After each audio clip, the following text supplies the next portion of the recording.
Hello, everybody. Ron Callis here with another episode of Automation Unplugged. We're here for show number 66.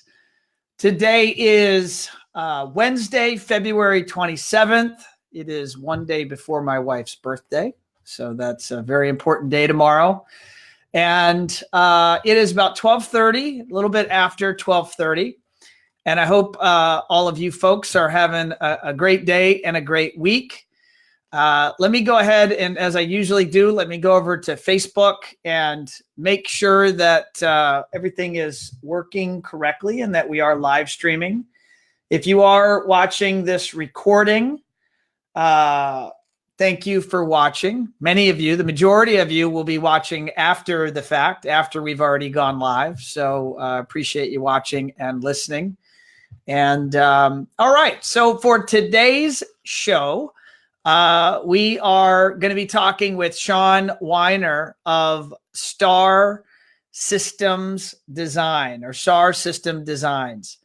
And Sean is not only running a powerhouse integration firm there out of the Mid-Atlantic, but Sean also is the CTO of the group that you may have heard of called Bravas, which is a collaboration and a number of integrators pulling together under one brand and operation. So we'll talk to Sean a little bit about that. But without further ado, let me go ahead and bring in Sean. Let me see if the technology gods are going to cooperate. All right. And there he is. Sean, how's it going, sir? Hey, Ron. How are you? I am good. So here in Florida, here in Fort Lauderdale, it's a sunny day with blue skies, and it's in the maybe the mid to upper 80s, or at least that's what it feels like outside. Where are you coming to us from, just so everyone knows? And how's the weather outside? We're in Baltimore. It's not awful. Could be worse. It's about 40 degrees, a little gray. Can't really see quite through the window right now, but I hope the weather's improving a little bit.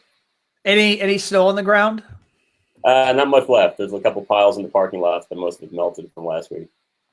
Got it. All right. And then we just had Liz. She just jumped in here. She says hi. She's coming to us from Vero Beach, Florida. Vero Beach. Liz, what are you doing in Vero Beach? Excited to hear from Sean. Liz, you have to tell us what you're doing in Vero Beach. Liz lives in San Diego, so curious why she's in Florida. And for those of you that are not aware, Automation Unplugged is brought to you by my day job at One Firefly. Just wanted to get that boost in there. Forgot to mention that on the intro. Sean, lots of fun things to talk about today. I want to pick your brain and get your thoughts on a number of subjects. But to start off with, I always like my guests to kind of tell the audience who you are and kind of your, Liz says she's visiting her grandma. Okay. Thanks, Liz. Appreciate that. And Sean, let's tell the audience who you are and let's go into the way back machine. And let's talk about how you actually landed in this industry, the custom integration industry, and then kind of some of the trials and tribulations and paths you've taken along the way. That's always fun to learn. You make me go way back. Yeah, I got into the industry by accident, actually. Well, not entirely by accident. I was a student at the University of Delaware and needed, like most college students, to earn a little bit of extra cash. So I got a job working for a company that's now unfortunately no longer around, called Wall-to-Wall Sound and Video, as a retail audio video sales guy, because it was the only job that paid more than minimum wage based on commissions. So I signed up for a career there that lasted me a booming year and a half. Left that with a degree in economics from Delaware and accepted a job in an investment banking firm. I never made it to day one because I stumbled on a magazine called Audio Video Interiors back then that had a cover story about a company in Maryland, and I went to visit them. Was really impressed with what they did and thought the AV industry was a great opportunity for me, and I accepted a job with them. I came to find out that they weren't quite as, their chops weren't what I expected initially, so moved on to another DC area company as a custom installation sales guy. Lasted about 2 years there before I opened Starr Systems in 1994. It was two of us. It was myself and a partner back then, and we started as just an audio video company. TVs, VCRs, surprisingly, not surprisingly, I guess. I just heard somewhere that there was some like pop store selling these relics VHS tapes for $50 a piece. Like you could buy this and put it in your home and decorate it with an old school VCR tape. Isn't that crazy? I wish I still had mine. Yeah, no kidding. So did that for a little while. Grew the company for about 4 or 5 years until we became big enough to start buying some trucks and hiring some people. Like most integrators start, I think I started in much the same fashion.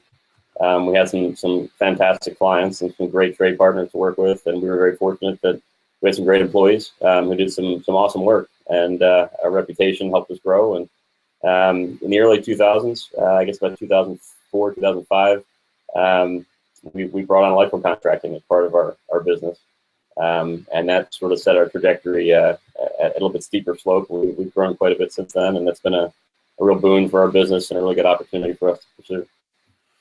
What did your parents think about your career path of going and becoming an AV guy versus a possible vector of an investment banker? It's hard to remember exactly how they felt then because it's been a few years, but I do know that my mother still has no idea what I do. And no matter how many times I try and explain the complexities of what our industry works on, she thinks I sell TVs. So. That's funny. When out of college, you graduated in 90. I graduated in 2000. So we're 10 years apart there. And out of college, I went to work for Lutron. And my dad, to this day, still thinks I sell light bulbs. Yeah. Now, I never sold light bulbs, just for clarity. I sold dimmers, damn it. But I think just to mess with me now, he still asks me how the light bulb business is going. You know, what are you going to do? So who just stopped in? We have JJ. He just stopped in. Okay. Thank JJ. And then Maggie or Magnolia, she just stopped in and said that she's coming to us from Lexington, Kentucky. By the way, if you're out there and watching, and if you have questions for Sean, type those into the chat, and I will try to be diligent and follow the chat string here and pose those questions to Sean directly. But Sean, in terms of Starr Systems, the Starr Systems Design as we know it, that business entity has been around since '94? That's correct. 25 years in August, yeah. That's got to be one of the more longer tenured AV integration businesses in North America, I'm imagining. I mean, it's got to be a top 100. Feels like it. I never thought I'd be the old guy, but apparently now I am.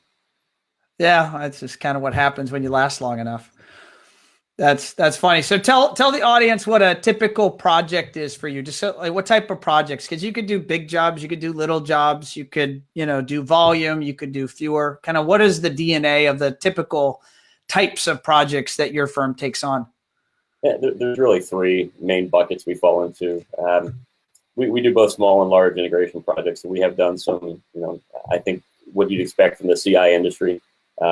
Large single-family custom homes with big integrated systems that include lighting and shading and temperature and AV integration. We've also done some smaller projects, so small media rooms and small one-room systems or multi-room systems for music, shading-only systems, lighting control-only systems. But we also have a crossover into the electrical world, so we do a lot of lighting in both those styles of projects, as well as electrical retrofits and things like backup generators that you relate to a typical electrical contractor. And we also have a big foot in the multifamily market. So some single family homes, but mostly higher end townhomes and high-end condominium projects where we work for not just the building in the condo necessarily and the common area spaces, but we'll also do the resident unit systems as well. So integration for the common areas, the buildings, their theaters, their media rooms, their gyms, their meeting rooms, communication and Wi-Fi for the front desk and the property managers, but also the systems inside the units themselves. Got it. Understood. I am going to drop in here. I just had a request to show your website URL. So I'm just going to throw that across the bottom of the screen. That is starrsystems.net. And for those listening, that is STARR Systems, SYSTEMS.net. If you want to check out Sean's website. So there we go. So Sean, you mentioned specifically on electrical division or component of your business. At what point in the evolution of Starr Systems did you add an electrical division, and how did you do that? Did you hire an electrician that had the right certifications? Did you buy or merge with another company? Like, how did you land there? So we had been doing lighting control systems for about 5 or 6 years at the time. And anyone who installs lighting controls knows that there's a high level of integration required with the electrical contractor, which sometimes goes really well. If you've got a solid electrical partner or contractor you've worked with before, it can be an almost seamless process. You build relationships over time, and you can do some great things together. The process breaks down a little bit when the electrical contractor is not necessarily versed in the process and procedures that surround lighting controls.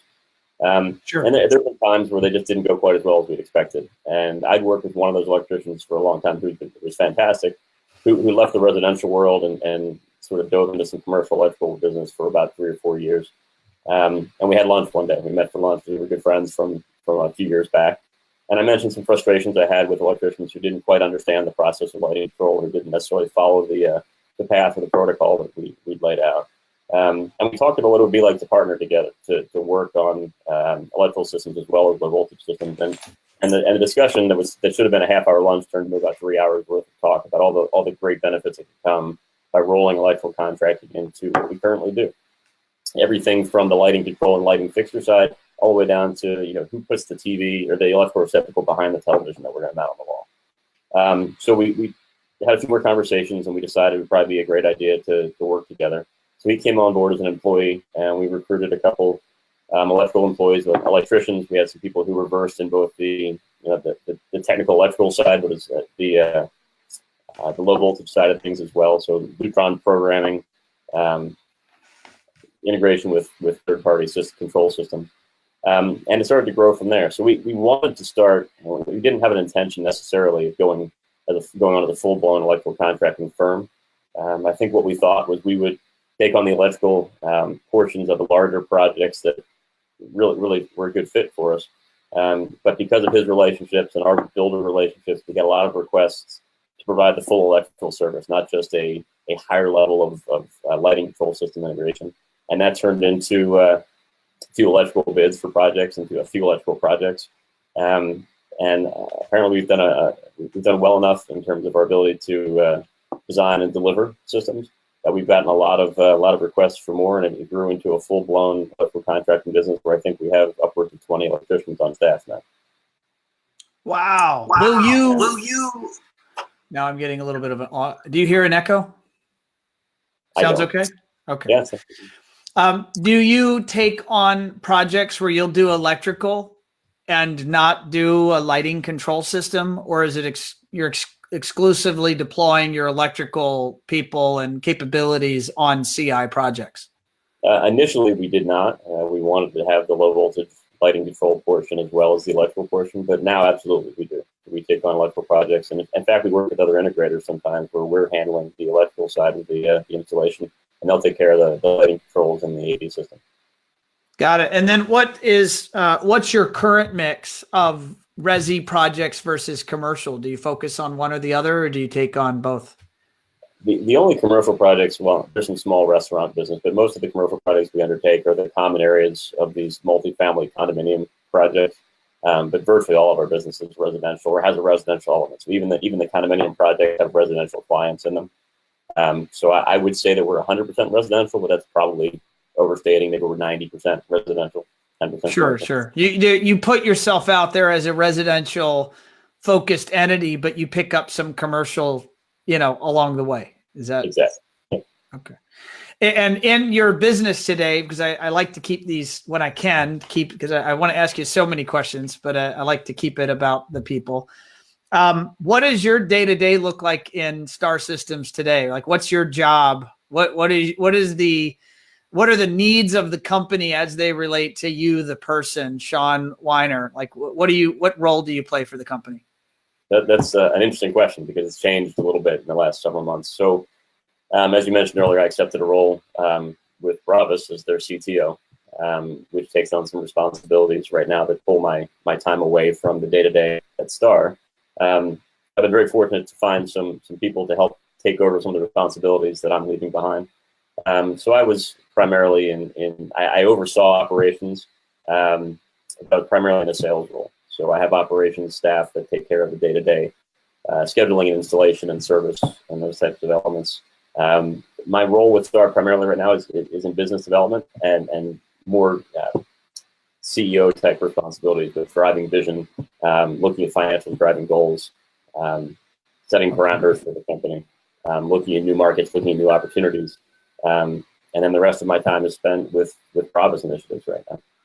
And what can you, for those that are watching and listening and they've heard this name Bravas mentioned, I've of course had Paul Starkey and I've had a number of other Bravas members on the show over the last year and a half.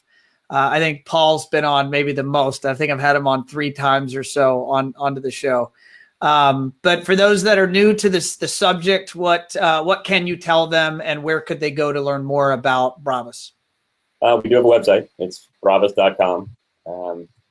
Bravas is an interesting group of people. So the intent was really to share best practices amongst industry peers, so people who do what we do for a living. And it's grown into something much, much more than that. We're building a national network of dealers to create a national presence as an integration company. We're standardizing on practices and procedures.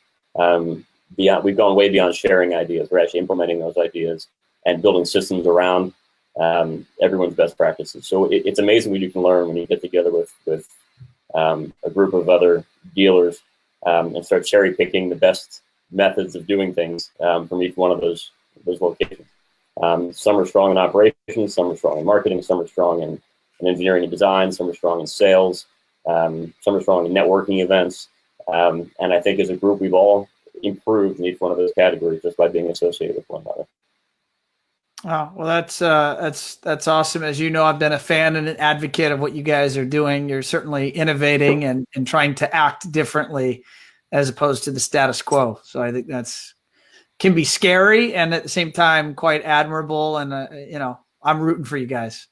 Thanks. It's been an exciting process, and I think the future is very bright for this group. No, amen. I appreciate that. Now, this is divergent. I have a topic that's divergent. I don't even see it on my show notes here, but I know you've cooked up some software. So I want to know where the status of that thing is. What is it called? I'll pull up a website if that's appropriate, or do you want to talk about that? Sure. It's a product called Spexy, SPEXI. Okay. And Spexy was designed to help with our multifamily business. So one of the things we found was there's a lack of ability for sales teams in multifamily. What is property. The URL, if you don't mind, Sean? Spexy.com, SPEXI.com. Okay. Oh, I'm sorry, Spexy. I should know, right? SpexyHomes.com. HOMES, Spexy Homes. I wasn't getting the other one to pull up. I was like, wait a second here. I think I must have misspelled that. You can keep going. I'll splash it up on the screen here in just a second. So the intent was really to do a better job of selling systems that are, I hate to use the word cookie cutter, but they're systems that are built within a particular sandbox. So we decide the parameters under which these systems live, so that the builder or developer can sell packages based upon those specifications. And we built a bit of a Trojan horse around it for the AV industry to get their foot in the door with the building community by including things that aren't just technology related. So if a builder wants to import all the different plumbing fixtures or cabinet options or flooring options or carpet that they're going to include in their properties and their products, they can use this tool in their sales center for their sales reps to make those option selections with a buyer of that property. So instead of sitting in the basement of the model home with the salesperson looking at carpet samples and looking at plumbing fixtures attached to the wall, You can get started on your own in the comfort of your own home, looking at all the options the builder provides, keep a running tally of what you're spending, and see a fully configured home. I guess the best analogy I can give you is if you've been to a car manufacturer's website where you build your own BMW, we're giving you the ability to build your own home inside this tool. I think it's going to be solid for the industry to have the ability to let the consumer play with the proposal, almost build your own proposal and build your own system based on their preferences, and then get a salesperson involved at the end. But the ultimate goal being there's so much of an online presence for purchasing and design now that you may not even need a salesperson in the process. Well, I was curious. I am curious. I was just having a conversation with an integrator out of the upper Midwest just this week. I think it was out of Wisconsin. And he was asking me, and I'm not sure this is the answer, but you said something that struck a chord. He had made the comment that he wanted his visitors on his website to be able to, as if they were ordering a car, he wanted them to be able to make selections. And so I'm just curious. I had to say that that's not what we do here at One Firefly, so I wasn't able to provide help. I'm just curious, is there a web embedding concept where integrators that did want to present themselves natively on their site, is there a play there for Spexy, or is it purely sales center with builders and developers? There could be. We could customize it for that purpose. The hardest thing for us to do in that scenario is we do a lot of floor plan based design tools. So you're looking at the floor plan that a production builder offers. There might be 3 or 4 or maybe 5 or 6 floor plans in a community. With a custom home, The number of floor plans is infinite. So you'd have to lay your floor plan into the tool and then design around that. So you have to build the guardrails for the client to work within. Right. So they can't go too far down the road and make mistakes. No, that makes sense. I appreciate you enlightening me. I know I didn't prep you in advance that I was going to go down the Spexy path. And sometimes you work with my staff on all the show notes, and then I come on and go sideways or the opposite direction. So I appreciate you bearing with me there. What are your thoughts? Again, just kind of another topic that's out there in the ether around service and maintenance. You have all of these different software / service companies. You have Parasol, you have One Vision, you have there's another one that's name's escaping me that you probably could, I think it starts with an M, but you have different software tools out there. And I know you have some thoughts and opinions around maybe how you operate at Starr Systems or how the industry could be operating. What are your thoughts? I love the idea that the industry is evolving to become a service industry. If I look at our numbers, it's the most profitable thing that we do. It's one of the few things we can do that we can almost bill for every single minute that we're at work. The capability, the ability for this to grow into something that's profitable and driving the business is huge. It's hard to administer and it's hard to maintain, and the call center concept is a great step in the right direction. I love what One Vision is doing. I love what Parasol is doing. I don't think that as an industry with a bunch of small companies around the country, we could do this on our own. I think it's going to evolve. It has to. We've got to do a little bit better job. Not everybody wants to communicate via phone call. Not every client wants to troubleshoot their system by standing in front of it. But it is definitely better than what we can do individually. So I do think that we're going to evolve to a model in the future where you might see a service app that reaches out to your dealer that allows you to do some remote troubleshooting on your own instead of having to have a certified technician involved in the process. Just a way for a client to interact, I guess, with their system without having another human being from the dealership involved, much like you do with a lot of other products and services in your life. What we do is very complex. Every system is custom. There's very little standardization from job to job, so it makes this tricky. Well, that was going to be my question, is every Tom, Dick, and Harry custom installer is doing their own thing, their own way. and at varying levels of complexity and at varying levels of installation and quality, frankly, right? Some are great, some are not. And, everyone's probably between those two ends. So how do you, in scale, serve the consumer who, their technology must be serviced? There's no avoiding it. It must happen. So how do we cross that chasm as an industry? So from a selfish perspective, I can talk about Bravas. Because we have dealers around the country and we're going to have scale because of that, we have the ability to do things that we wouldn't be able to do individually. So we can standardize some of those processes. We can have access to a database of information about each one of those clients. We can do a better job of knowing what bucket to put that information into so we know where to find it. We can do a better job of communicating with those clients because we have more information about them. We know how that dealer in Florida does business and what types of products they use and what types of systems they enable and their login for a HEG or Oversee or whatever monitoring service they use. We have technicians who we can train to respond to those systems across the group. I think it's a little tougher for an industry with companies who are technically competitors of one another to consolidate like that, but we have that benefit because of our scale. So I'm assuming that's where the CTO role, you're involved in software selection and process development within the Bravas group. Am I hitting that straight up the middle? Is that accurate? Yep, that's correct. Yeah. So what are your thoughts that you're willing to share with those listening? Remember, there's a lot of, guys and gals of varying, size operations and years of experience that many of them, and I can tell you this is a question I get at least every week, many times, multiple times a week. And it's been that way for many years. I've been running this business for 11 years. And I know that, my prior 7 years, as on the manufacturer side, I also got this question. And that is, what software are people using for their accounting? What software are they using for project management, for work orders, for this or that? What are you willing to share or divulge in terms of opinions around software solutions that either you use or you condone or you think people should consider?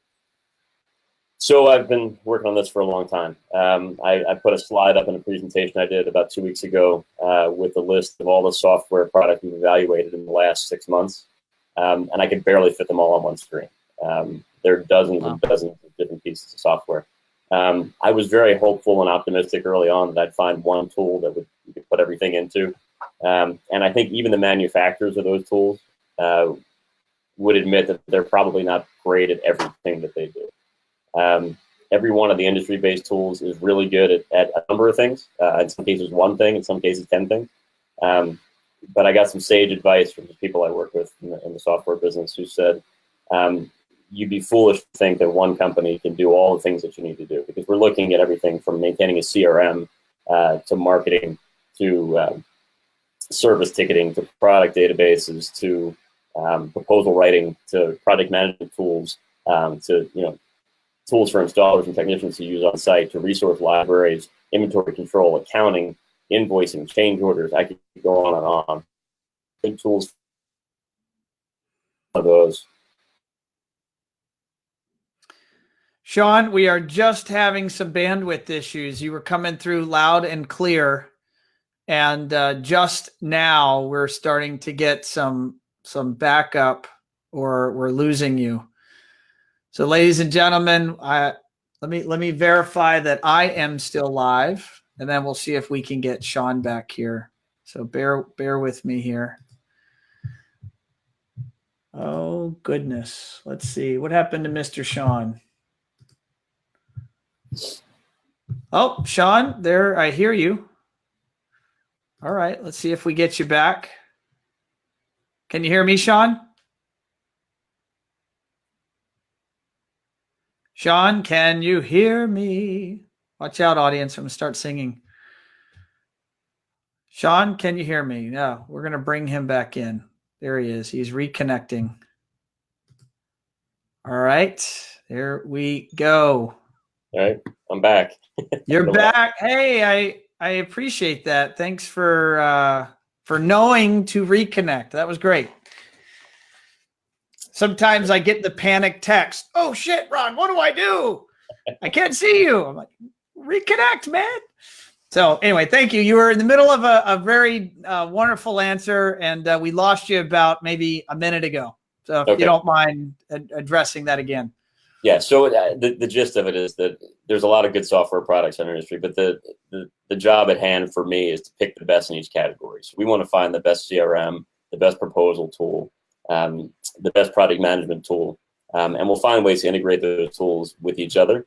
But trying to find one solution that fits everybody's needs is probably going to be impossible, if not very close to impossible. And no disrespect to the companies that are doing all these things, because they've done amazing work. And I can't even imagine what it takes to undertake something like one of these software tools that, between D-Tools and iPoint and their competitors in the marketplace, how much time and energy and effort it takes to make a tool that works for the group and then to customize it for each of their dealer customers. It's a tremendous amount of work because everybody's process is different, as you know. Yeah, you almost have to, in some cases, when you adopt a tool, you have to acclimate your processes a bit so that it works within the structure, the methods defined for that software. And so and I would just say vice versa, selecting the software, as hard as that is, onboarding the software and then actually dialing it in for your own use. Most people, and I can just tell you from my own big decisions around software deployment at One Firefly, I don't think we have ever estimated correctly how much work it takes to actually get something fully deployed across an organization. It's a big project. So what do you mind sharing at Starr Systems, what some of the software stuff you use, just to kind of name what you use and maybe some whys, if you're willing to do that? I know some people listening probably will find that helpful. We're an iPoint customer right now, and we use them for a lot of different things, mostly primarily as a proposal tool. So contract documents, proposals. It's where our item database is stored, our product database is stored. We use it for inventory management, so all the ins and outs, change orders associated with that, service returns, RMAs to vendors, tracking those. It's an incredibly powerful tool. It does a lot of things, and I'm embarrassed to admit that we don't use all of them. We use as many as we can. Sure. We use some of their project management tools. We don't use them all. Most of our operational data is stored in Basecamp, which is where all of our technicians communicate with our operations team. Our customers know Basecamp well. We use Basecamp here at One Firefly as well. So that's been a very great tool for us to use. We also use Slack for some internal communication. We do that link to our Basecamp account. We started with Slack before we moved over to Basecamp, which is why we're still haven't quite weaned ourselves off of that yet. So we do have them integrated with one another. And QuickBooks is our accounting platform. And we integrate iPoint with QuickBooks. So all the invoicing and accounting and inventory processes we implement are pushed from iPoint into QuickBooks. Okay. We use 3 out of those 4 here at One Firefly. We use QuickBooks. We're actually just about to transition to the cloud version of QuickBooks. And I think there are some savings. I had that information presented to me. There's some benefits of doing that. And then we went from 0 to hero with Slack. Oh my God. There's almost like before Slack and after Slack in terms of how much we communicate in that environment. I get those emails every week or every month? I don't know, but they tell me how much we use it. And our team sends about 10,000 messages a week. I think you've got a lot too. Yeah. In Slack. It's nuts. Well, I know we're having so much fun. We've actually already gone 36 minutes. So I want to try to touch one more topic. I told you you'd blink and 30 to 40 minutes would go by. At least if I'm doing my job well, and that is moving things along, it should be comfortable. All right, last question is, can you talk to those in the audience that are curious about your feelings or beliefs around how to scale? And that is, there are, I was just on the phone with, not on the phone, I was on a conference this morning with an integrator that is kind of, been at this certain size, less than 10 employees for a long time, call it over 10 years. And, they you have to want to grow. So scaling is not automatically good or bad, but if you have a desire to grow, and ultimately and theoretically, I have an opinion that maybe should be so that you grow your net, your profit. That would be a good reason to grow. How do you think about that? And why is it so darn hard for an integration firm to scale? It's probably easiest for me to speak on the mistakes that I've made over the years, and there've been many. Sure. It's the first thing that comes to mind when you think about scale and growth is sales, right? So what you want to do is increase your sales volume to grow your business. And I think everyone understands that there is an operational process that needs to follow that growth in sales. I don't think anyone, or not anyone, I think everyone understands, and I certainly did not understand how difficult that process is.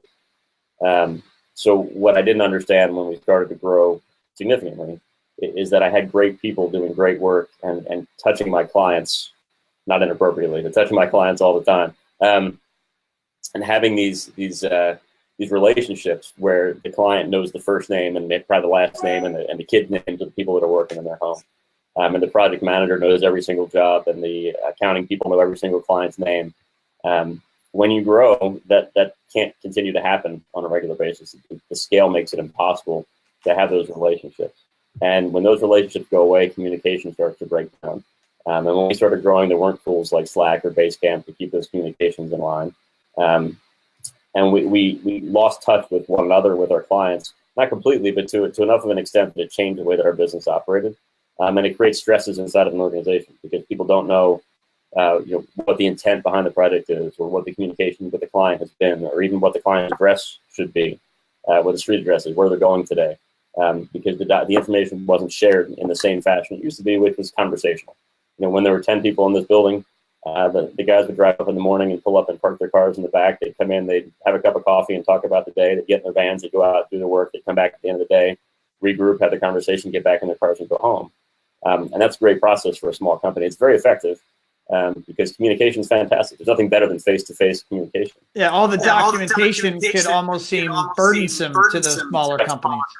Exactly. And then as you grow, if you don't keep up with that process to try and keep that level of communication at the same height, things start to slip through the cracks, and it's painful. And you make return visits to clients. You make apologies to clients for missing items that you shouldn't have missed. Product orders can get dropped. Something as simple as knowing when a new contract is signed, when there's not just one salesperson in the office anymore, that's a big deal. The check comes in and the deposit checked along with the contract, and the accounting department has it. If they don't share that information, no one knows the client signed their deal. So no product gets ordered, no labor gets scheduled. It can be challenging, very challenging, which is why I think our industry struggles with it. We've grown by increasing our sales, but spreading the breadth of product offerings and services that we offer. The one thing we haven't done very successfully is grow geographically. That's very hard to do because now you're building new relationships with trade partners, new relationships with home builders. You can't lean on your past clients to send you business in another state. They may not have relationships in another state. So growing geographically is a very long and slow process. So it's not the easiest industry to scale, and I think that's why you see very few integrators in this country that have a national presence or more than 2 or 3 locations. And the biggest, I think, in our industry have 2 or 3 locations. No, that makes a lot of sense. Well, I think that makes what you've been able to do, Sean, at Starr Systems that much more impressive because you've been able to grow and scale. And it might sound straightforward, but simply be in business in this industry for 25 years. Yeah, that's no small feat. And for everyone listening, they're nodding their heads right now going, holy cow, that's pretty cool. That's pretty impressive. So, Sean, I want to thank you for coming on and being my guest on episode number 66 of Automation Unplugged. Hopefully you had fun. It was great. I really appreciate it. Appreciate you inviting me to do this today. It was fun. Awesome. And for those that want a reminder on how to get to Sean or learn more about Sean's business, I'm going to drop up here on the screen one more time the Starr Systems website. So that is Starr Systems. And Sean, if people want to reach out to you directly, what is the best way for them to do that? I'd probably email, and my email address is simple. It's Sean, SEAN, at starsystems.net. As long as they remember their 2 R's in Star, they'll find me.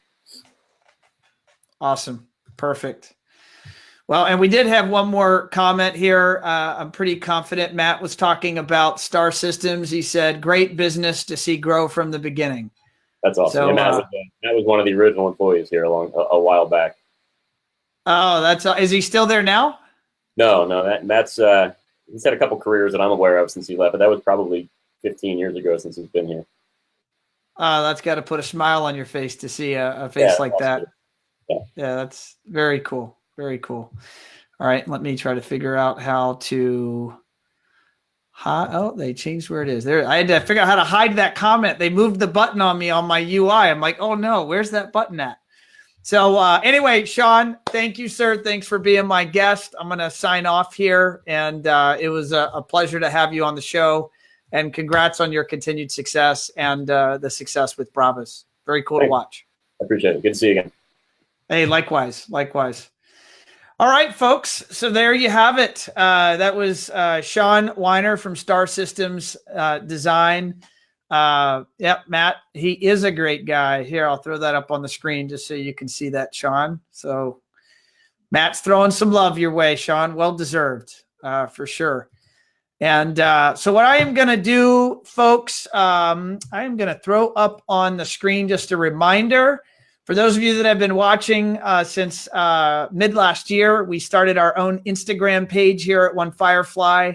And we're now at over 500 people following us on Instagram. And we just started that in September at Cedia. So that's pretty good growth. So definitely go and check us out. If you're listening, that is at One Firefly LLC on Instagram.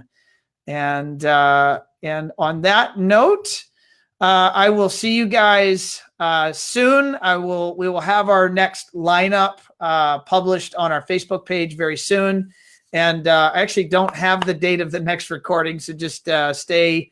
What you can do actually is subscribe to the events on our Facebook page. So that is /One Firefly LLC on Facebook, and then you'll get all the notices about upcoming shows. But I know. My team, Elizabeth and Stephanie and gang, they've been booking a great lineup for us, and we'll announce that very soon. And on that note, I hope you guys have a great rest of the week and a great weekend, and we will see you soon.